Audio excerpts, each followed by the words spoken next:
فرمانے آخری نبی رسول ہاشمی صلی اللہ تعالیٰ علیہ وآلہ وسلم ہے، تم اپنی مجلسوں کو مجھ پر درود پاک پڑھ کر آراستہ کرو، تمہارا مجھ پر درود پڑھنا روز قیامت تمہارے لیے نور ہوگا۔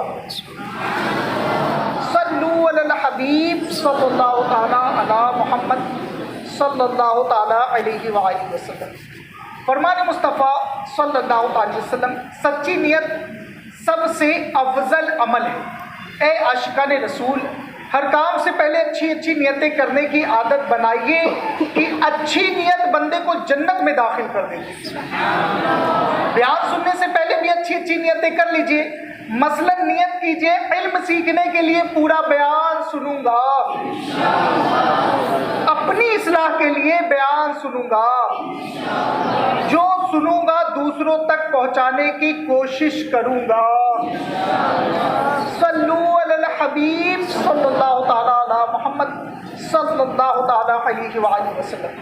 حضرت ابو سعید خدری رضی اللہ تعالیٰ عنہ صحابی رسول ہیں، آپ فرماتے ہیں ایک دن اللہ پاک کے آخری نبی رسول ہاشمی مکی مدنی محمد عربی صلی اللہ تعالی وسلم نے میرا ہاتھ پکڑا اور فرمایا، اے ابو سعید رضی اللہ تعالیٰ عنہ، 3 چیزوں کا جو اقرار کرے وہ جنت میں داخل ہوگا۔ 3 چیزوں کا جو اقرار کرے وہ جنت میں داخل ہوگا۔ حضرت ابو سعید خدری رضی اللہ تعالیٰ عنہ فرماتے ہیں، میں نے عرض کی یا رسول اللہ صلی اللہ تعالیٰ علیہ وسلم، وہ 3 چیزیں کون سی ہیں؟ فرمایا، نمبر 1 جو اللہ پاک کے رب ہونے، نمبر 2 اسلام کے دین ہونے، نمبر 3 محمد صلی اللہ تعالی وسلم کے رسول ہونے پر راضی ہو جائے۔ یعنی میں جب یہ پڑھ رہا تھا تو مجھے خوشی ہو رہی تھی کہ الحمدللہ ہم اقرار کرنے والے ہیں، ہم ماننے والے ہیں۔ الحمدللہ اللہ کا احسان ہے کہ ہم اللہ کے رب ہونے پر بھی راضی ہیں، اسلام کے دین ہونے پر بھی، اور محمد عربی صلی اللہ تعالی وسلم کے رسول ہونے پر بھی راضی ہیں۔ اللہ کا احسان ہے، تو اس بات کے لیے ہم لوگ کہتے ہیں الحمدللہ ثم الحمدللہ۔ اللہ تبارک و تعالیٰ نے ہمیں ان لوگوں میں بنایا ہے کہ ہم آقا صلی اللہ علیہ وسلم کی ہر بات کو حق جانتے ہیں، قرآن کے ہر لفظ کو حق جانتے ہیں، مانتے ہیں، یقین جانتے ہیں، اگرچہ ہمیں اس کا پورا خلاصہ معلوم ہو یا نہ معلوم۔ اللہ کا احسان ہے، نہیں معلومات ہونا ایک اپنی جگہ ہے، لیکن جو بات آ گئی، جب کوئی کہتے ہمیں یہ بات کہ آقا نے فرمایا ہے، تو پھر اب ہم چوں چاں نہیں کرتے، الحمدللہ پھر تسلیم کرتے ہیں۔ الحمدللہ۔ تو پیارے اسلامی بھائیو، اس حدیث پاک میں کے الفاظ یہ ہیں، یعنی جو بندہ اللہ پاک کے رب ہونے، اسلام کے دین ہونے اور محمد صلی اللہ علیہ وسلم کے رسول ہونے پر راضی ہو جائے، اس کے لیے جنت واجب ہو جاتی ہے۔ کون سی حدیث مبارکہ ہے؟ وجبت لہ الجنت کے الفاظ میں یہی ہے اس کا معنی۔ کیا معنی ہے؟ کہ اس کا معنی یہ ہے کہ اللہ کے رب ہونے، اسلام کے دین ہونے اور محمد صلی اللہ علیہ وسلم کے رسول ہونے پر جو راضی ہو جائے، اس کے لیے جنت واجب ہو جاتی ہے۔ الحمدللہ۔ پیارے آقا مکی مدنی مصطفیٰ صلی اللہ علیہ وسلم کے چچا جان حضرت عباس بن عبد المطلب رضی اللہ تعالیٰ عنہ فرماتے ہیں، رسولوں کے تاجدار مکی مدنی سردار صلی اللہ علیہ وسلم نے فرمایا، جو اللہ پاک کے رب ہونے، اسلام کے دین ہونے اور محمد صلی اللہ علیہ وسلم کے نبی ہونے پر راضی ہو جائے، اس نے ایمان کی حلاوت کو پا لیا۔ ماشاءاللہ۔ جو اللہ پاک کے رب ہونے، اسلام کے دین ہونے اور محمد صلی اللہ علیہ وسلم کے نبی ہونے پر راضی ہو گیا، اس نے ایمان کی حلاوت کو پا لیا۔ علماء فرماتے ہیں جس طرح ہماری زبان میں چکھنے اور ذائقہ محسوس کرنے کی صلاحیت رکھی گئی ہے، اسی طرح ہمارے دل میں روحانیت، مثلا عبادت وغیرہ کا ذائقہ محسوس کرنے کی صلاحیت رکھی گئی ہے۔ ہم اپنی زبان پر کوئی چیز رکھیں تو ہمیں پتہ چل جاتا ہے یہ چیز میٹھی ہے یا کڑوی، ٹھنڈی ہے یا گرم۔ اسی طرح جب ہم نماز پڑھتے ہیں تو ہمارا دل نماز کا لطف محسوس کرتا ہے، جب ہم روزہ رکھتے ہیں تو تو دل روزے کا لطف محسوس کرتا ہے. جب ہم تلاوت کریں, ذکر و اذکار کریں, نیکی کی دعوت دے, نعت شریف پڑھیں, علم دین سیکھے, غرض کوئی بھی نیکی کرے, ہمارے دل میں ان چیزوں کا لطف محسوس کرنے کی صلاحیت رکھی گئی ہے. مگر جس طرح بعض اوقات جب ہم بیمار ہو جائے, بخار آ جائے, تو ہمارے منہ کا ذائقہ بدل جاتا ہے, ہر چیز کڑوی کڑوی محسوس ہونے لگتی ہے. اسی طرح جب دل بیمار ہو جائے, دل پر غفلت کے پردے پڑ جائیں, دل گناہ کر کے سیاہ ہو جائے, تکبر, خود پسندی, حب دنیا, حب مال وغیرہ باطنی بیماریوں دل میں ڈیرا ڈال لیں, تو ہمارا دل بھی بیمار ہو جاتا ہے.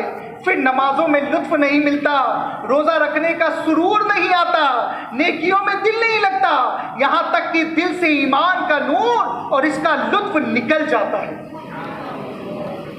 اس کی ایسی حالت ہو, جس کی ایسی حالت ہو, اس پر لازم ہے وہ اپنے دل کا علاج کرے. اور اس علاج کا طریقہ یہ ہے کہ ہمارے آقا و مولا مکی مدنی مصطفیٰ صلی اللہ علیہ وسلم نے ایک طریقہ ہمیں یہ ارشاد فرمایا ہے کہ بندہ اللہ پاک کے رب ہونے پر, اسلام کے دین ہونے پر اور محمد صلی اللہ علیہ وسلم کے نبی ہونے پر سچے دل سے راضی ہو جائے, اس کی برکت سے گناہوں کی سیاہی دور ہوگی, دل صاف ہو جائے گا اور اسے ایمان کی نورانیت محسوس ہوگی.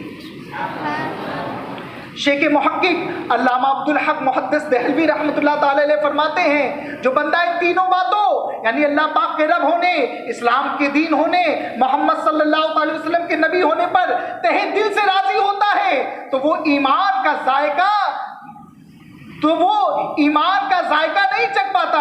اس کے پاس یعنی اس سے راضی نہ ہو تو وہ ایمان کا ذائقہ نہیں چکھ پاتا. اس کے پاس بظاہر ایمان تو ہے مگر ایمان کی روح اسے حاصل نہیں ہوتی. پیارے اسلامی بھائیوں, اللہ پاک میرا رب ہے, اس پر راضی ہو جانے میں کیا معنی ہے؟ اس کے تعلق سے علماء اکرام نے رضا کے 3 درجات لکھے.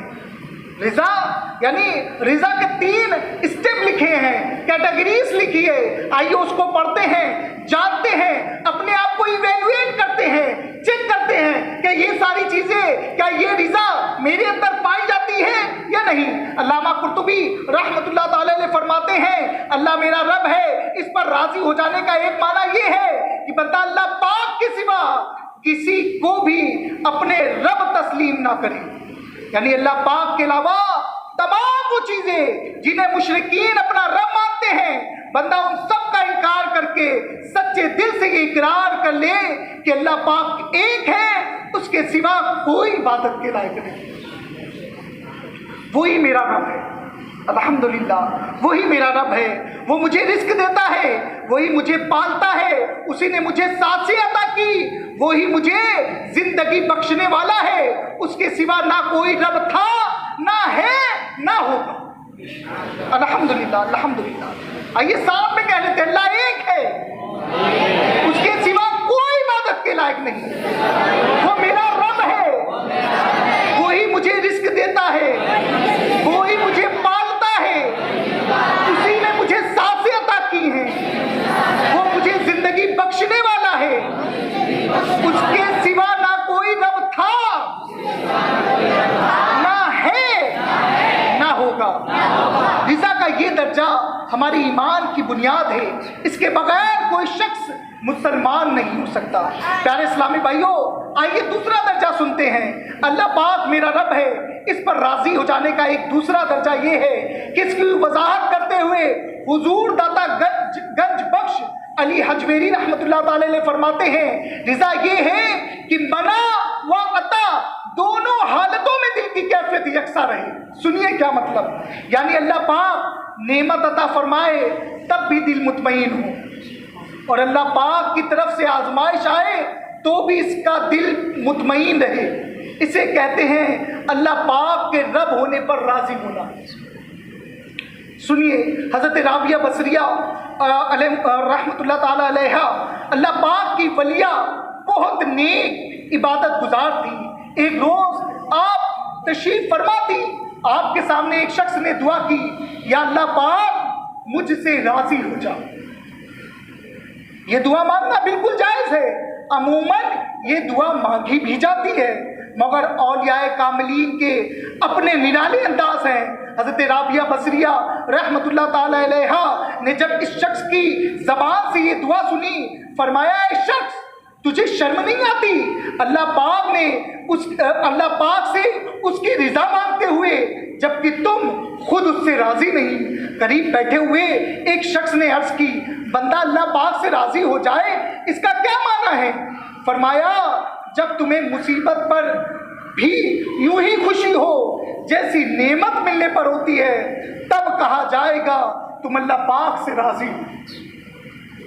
آگے سنیے، مثال کے طور پر ہمیں کوئی شخص آ کر یہ کہے تمہاری 1 کروڑ روپے کی لاٹری نکل گئی ہے، تو ہمارے دل کی حالت کیا ہوگی؟ ہم خوشی سے جھوم اٹھیں گے، دل مچل جائے گا، چہرہ جگمگا اٹھے گا، شاید ایسا لگے کہ جیسے کوئی خواب دیکھ رہا ہوں۔ اس کے برخلاف اگر کوئی آ کر کہے تمہاری دکان میں آگ لگ گئی، سارا سامان جل گیا ہے، اب ہمارے دل کی حالت کیا ہوگی؟ دل غم میں ڈوب جائے گا، چہرے پر پریشانی کے آثار ہوں گے، ہو سکتا ہے ہائے میں لٹ گیا، برباد ہو گیا یہ کہہ کر بھی واویلا بھی کرنے لگے۔ حضرت رابعہ بصریہ رحمت اللہ تعالیٰ علیہ نے فرمان پر مطلب یہ ہے جس طرح بندہ مال و دولت ملنے پر خوش ہوتا ہے، اسی طرح مال ضائع ہونے کی خبر سن کر بھی خوش ہو جائے، تب اسے کہا جائے گا کہ یہ اللہ پاک سے راضی ہے۔ پیارے اسلامی بھائیوں، یہ کوئی انوکھی بات نہیں ہے، ہم بچپن سے پڑھتے سنتے آ رہے ہیں، ہر اچھی بری تقدیر اللہ پاک کی طرف سے ہے۔ ہمیں نعمت ملے یہ بھی اللہ پاک کی طرف سے ہے، کوئی آزمائش آئے یہ بھی اللہ پاک کی طرف سے ہے، مال ملا یہ بھی اللہ پاک کی طرف سے ہے، غربت آئی یہ بھی اللہ پاک کی طرف سے ہے۔ غرض ہر اچھی اور بری تقدیر اللہ پاک کی ہی طرف سے ہے، لہذا جب بندہ یہ اقرار کر چکا کہ میں اللہ پاک کے رب ہونے پر راضی ہوں تو اسے چاہیے اللہ پاک کے ہر فیصلے پر راضی رہے۔ اب ہم غور کریں کہ میں اور آپ اللہ کے ہر فیصلے پر راضی رہتے ہیں؟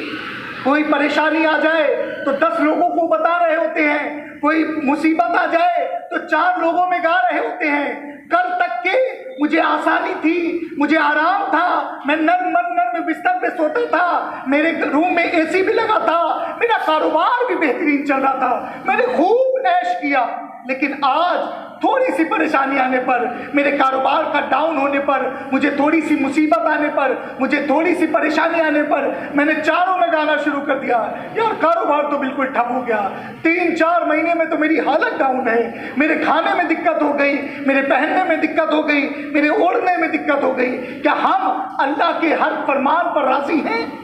غور کرنا چاہیے۔ پیارے اسلامی بھائیوں، یہ ہمیں سکھا رہا ہے کہ ہمیں اللہ تبارک و تعالیٰ کی ہر رضا پر راضی رہنا چاہیے۔ پیارے پیارے اسلامی بھائیوں، اللہ پاک میرا رب ہے، اس پر راضی رہنے کا تیسرا درجہ یہ ہے، اور وہ درجہ یہ ہے کہ ہر مسلمان کو کم از کم اس درجے پر لازمی ہونا چاہیے۔ یہ درجہ کیا ہے؟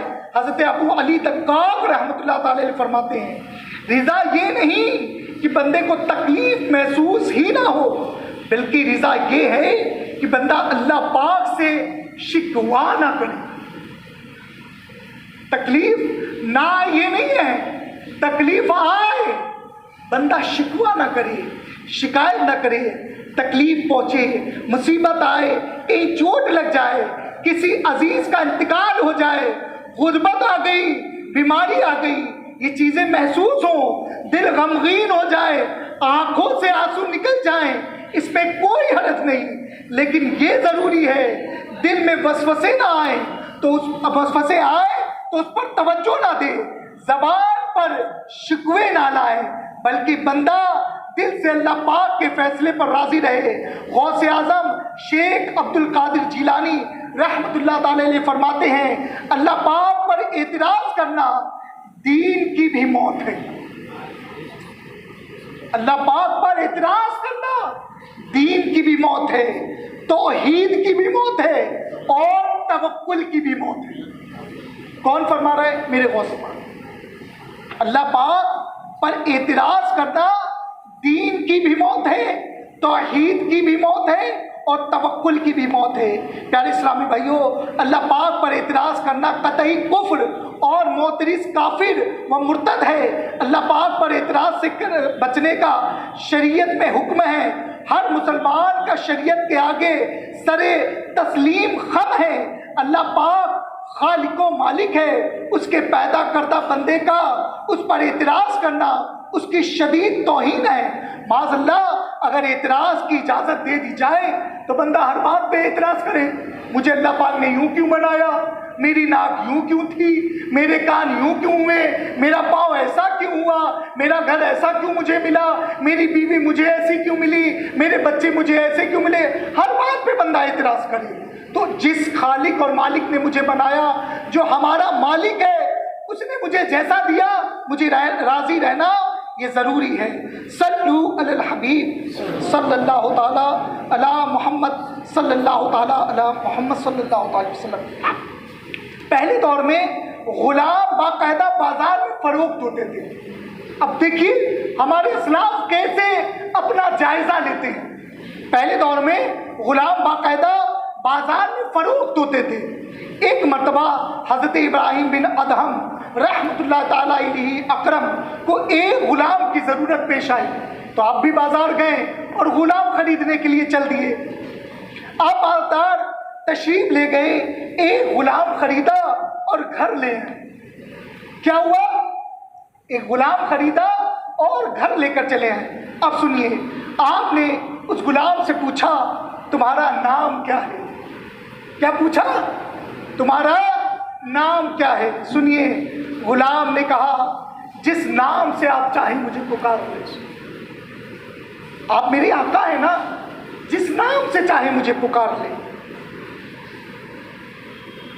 اس سے آپ نے پھر پوچھا تم کیا کھانے کے عادی ہو، کیا تمہاری عادت کا کیا ہے، کس چیز کی کھانے کی ہے؟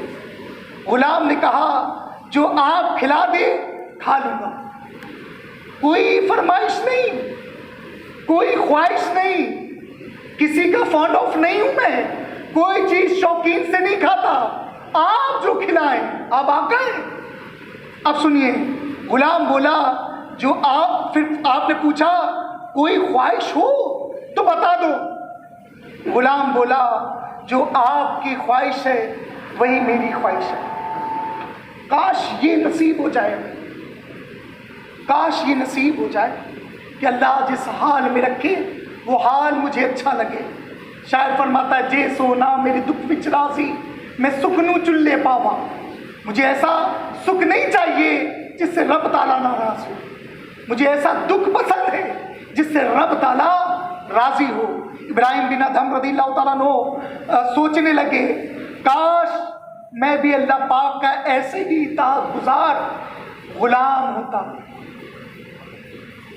کیسے اسلاف کیسے اپنی جو ہے اپنے آپ کو چیک کرتے، کیسے اپنی تربیت کرتے، کیسے اپنے آپ کو جو ہے اپنے آپ کی اصلاح کرنے کی کوشش کر رہے ہیں، نیک ہیں، اپنے اللہ تبارک و تعالیٰ کے نیک بندے، اللہ کے ولی، اللہ کے دوست دعا کر دے تو دعا ضائع نہ ہو، اس کے بعد غلام سے نصیحت لے رہے ہیں، غلام کی باتوں سے اپنے آپ کو سوچ رہے ہیں کہ کاش میں بھی اپنے رب کا ایسا ہی بندہ ہوتا کہ میرا رب جیسا پکارتا میں ویسے ہی کہتا منظور ہے، وہ جیسا کھلاتا میں ویسے ہی کھا کر اس کا شکر گزار بندہ ہوتا، وہ جیسی مجھے تقدیر اور میری قسمت میں جو کچھ مجھے ملتا میں اتنے میں راضی ہو جاتا۔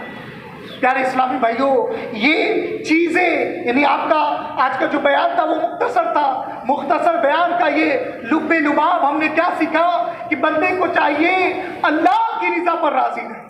اللہ کی رضا کیا ہے کہ اپنے اللہ تبارک و تعالیٰ کے رب ہونے کا وہ اقرار کرے۔ پہلا کیا ہے؟ رب ہونے کا اقرار کرے۔ نمبر 2 کیا تھا؟ کسی اور کو شریک نہیں کرنا اسے، کسی اور کو شریک نہیں کرنا اسے، رب ہونے کا اقرار بھی کر رہا ہے، رب جس حال میں رکھے، چاہے وہ خوشی ہو یا غمی ہو، اس کا چہرہ یکساں ہو، دو نہیں ہو، ایک ہو. یعنی جو بولتے ہیں نا صبر جمیل، یہ جمیل بھائی کا کوئی صبر نہیں ہے. اس کو بولتے کسے ہیں؟ کس کو کہتے ہیں؟ کس نے صبر جمیل جو ایسے ملا ہوا ہے. صبر جمیل اس کو کہتے ہیں جب خوشی ہو یا غم ہو تو لوگ اسے دیکھیں اور پہچان نہ سکے کسے غم لاحق ہے. یہ ویسا نارمل دکھ رہا ہو، جب اسے خوشی ہو تو بھی ویسے ہی دکھتا ہو، اور کوئی غم والا بیٹھا ہو تو بھی ویسے ہی دکھتا ہو. لوگوں کو امتیاز کرنا، ڈفرینشیٹ کرنا مشکل ہو جائے کہ کس کو غم ہے اور کس کو خوشی. اس کو بولتے ہیں صبر جمیل. اللہ تبارک و تعالیٰ سے راضی ہونا کا مطلب کیا ہوا؟ کہ اپنی تمام خواہشوں کو اللہ کی بارگاہ میں قربان کر دیں، تمام خواہشوں کو. آپ اور ہم ذرا سوچیں، بڑی غور کرنے والی بات ہے، وہ یہ ہے کہ اب ہم اور آپ سوچیں، اگر میں بیمار ہوں لوگوں سے کہنے پر کیا میں ٹھیک ہو جاؤں گا؟ اگر میں مصیبت میں ہوں لوگوں سے کہنے پر کیا میری مصیبت دور ہو جائے گی؟ اب اگر میں تکلیف میں ہوں تو کیا لوگوں سے کہنے پر میری تکلیف دور ہو جائے گی؟ نہیں. تکلیف دور کرنے والی، بیمار ہے تو صرف ڈاکٹر سے، وہ بھی جو بتانے والی چیز ہے وہی بتائیں گے آپ. کوئی لڑائی جھگڑے کا میٹر ہے تو اپنے آپ کے جو آپ کا بڑا ہو اس کو بتا سکتے ہیں. چار میں گانے کی ہماری عادت ہے. تو پیارے اسلامی بھائیوں، ہمیں چاہیے اللہ کی رضا پر راضی رہے، اللہ کی رضا پر راضی رہے، ہر حال میں اللہ کا شکر ادا کرے. اور شکر گزار بندہ یہ اللہ تبارک و تعالیٰ کو پسند ہے. جو اللہ تبارک و تعالیٰ سے راضی ہو جائے، ہر بات پہ راضی رہے، اللہ تبارک و تعالیٰ اسے اپنا محبوب بنا لیتا ہے. یہ جو اسلاف ہمارے تھے کیا تھے؟ نیک تھے، عبادت گزار تھے. تکلیف آتی تو اپنے آپ کو خوش نصیب سمجھتے کہ آزمائش تو اللہ اپنے دوستوں کو دیتا ہے، اپنے نیک بندوں کو دیتا ہے، اپنے محبوب بندوں کو دیتا ہے. تو ہمارے اسلاف جب تکلیف آتی، مصیبت آتی تو خوش ہو جاتے تھے. پیارے اسلامی بھائیوں، ہمیں چاہیے کہ ہم بھی تکلیف میں خوش ہوں. ایک واقعہ سنا کر مختصر سا انشاءاللہ میں اختتام کی طرف آ جاتا ہوں. وہ یہ ہے کہ ایک بزرگ رحمۃ اللہ تعالی علیہ کی شادی ہوئی. شادی کے کئی عرصہ ہوا تو ان کی زوجہ نے کہا کہ ایسا کریے کہ آپ مجھے میرے مائکے چھوڑائیے، میں آپ کے ساتھ رہنا نہیں چاہتی. بزرگ پریشان حال، اچانک کیا ہو گیا؟ کیا بات ہو گئی؟ کیا مجھ سے غلطی ہو گئی؟ بتائیے تو صحیح، میں درست کر لوں، صحیح ہو جاؤں. آپ مائکے جانے کی بات کیوں کر رہی ہیں؟ مجھ سے دور جانے کی بات کیوں کر رہی ہیں؟ بولے میں جو کوئی بات نہیں سننی، بس آپ مجھے میرے مائکے چھوڑائیے، میں اپنے گھر جانا چاہتی ہوں، میں آپ کے ساتھ رہنا نہیں چاہتی. اب وہ پوچھتے رہے، اصرار کرتے رہے، لیکن وہ زوجہ نے کچھ نہ بتایا. اب آخر میں کرتا کیا؟ تو وہ بزرگ رحمۃ اللہ تعالیٰ نے ٹھیک ہے آپ اپنے کپڑے وغیرہ پیک کر لیجیے، چلیے میرے ساتھ. اب ان کو لے کے چل دیتے ہیں. آدھے پہلے کا راستہ ہی جنگلوں کا ہوا کرتا تھا. اپنی بیوی کو لیا، سامان لیا، خود ہوئے اور چل دیے پیدل راستہ. چلتے چلتے چلتے چلتے ایک جنگل ملا، جنگل سے گزرے تھے تو ایک کانٹا ان بزرگ رحمۃ اللہ تعالیٰ علیہ کے لگ گیا. جیسے ہی کانٹا لگا آپ بیٹھ کے، تکلیف ہوئی تو اب جو ہے درد ہوا تو کانٹا نکالا. وہ عورت گئی، انہوں نے کپڑا اپنا نکالا اور کپڑے سے ان کے پاؤں کو باندھ دیا. بولتے ہیں کپڑا باندھ دیا ہے، اب کیسی حالت؟ بولے اب ٹھیک لگ رہا ہے. بولے چلے اپنے گھر چلتے. اب وہ پریشان، ابھی تم کہہ رہی تھی مائکے جانا ہے، اب کہتی ہو گھر چلنا ہے. ماجرا کیا ہے بھائی؟ کیا وجہ ہے؟ کس وجہ سے آپ واپس جا رہی تھی اور اب واپس لوٹ رہی ہیں؟ تو کیا وجہ ہے؟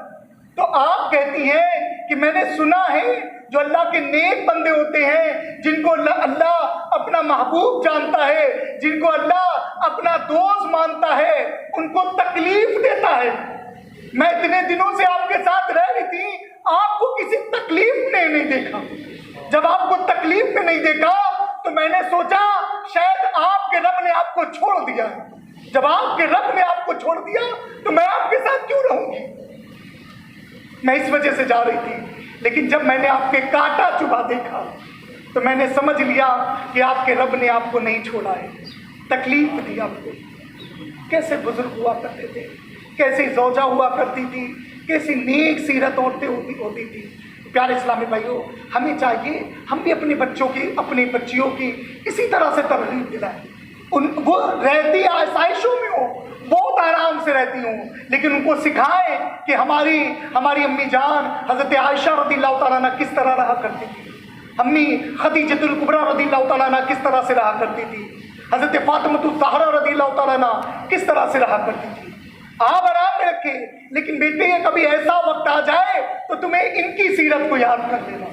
ابھی میرے پاس اعمال ہے، میرے پاس سامان ہے، میں تمہارے آسائشوں کو پورا کر رہی ہوں، ہو سکتا ہے تمہارا شوہر بھی پورا کرے، لیکن کبھی اگر ایسا وقت آ جائے تو چھوڑنا نہیں ہے تمہیں یہ سیرتوں کو اپنے دماغ میں یاد رکھنا ہے اور ان سیرتوں پر عمل کرنا ہے۔ اللہ کرے گا تمہیں کامیابی ملے گی، سرخروئی ملے گی، اور اللہ تبارک و تعالیٰ شوہر کی اطاعت میں تمہیں جنت عطا کرے گا۔ یہ سکھانا پڑے گا، یہ تربیت کرنی پڑے گی۔ آگے کا ماحول بہت خراب ہے۔ میں آپ سب سے عرض کروں گا کہ ابھی سے بچیوں کی تربیت، ابھی سے بچوں کی تربیت کرنا شروع کر دیں، ان کو آقا صلی اللہ علیہ وسلم کا عشق پلائیں، حضرت فاطمہ الزہرا رضی اللہ تعالیٰ عنہ کی زندگی کی چاشنی دیں انہیں بچیوں کو، تاکہ یہ مضبوط ہو جائے، پھر انہیں کوئی ہلانا چاہے یہ ہل نہ پائے، بولے موت قبول ہے لیکن جانا نہیں، یہاں سے موت منظور ہے لیکن پھرنا نہیں ہے مجھے اس سے۔ تو یہ ہماری بچوں کا حال ہو۔ اللہ تبارک و تعالیٰ میں کہنے سننے سے زیادہ عمل کرنے کی توفیق۔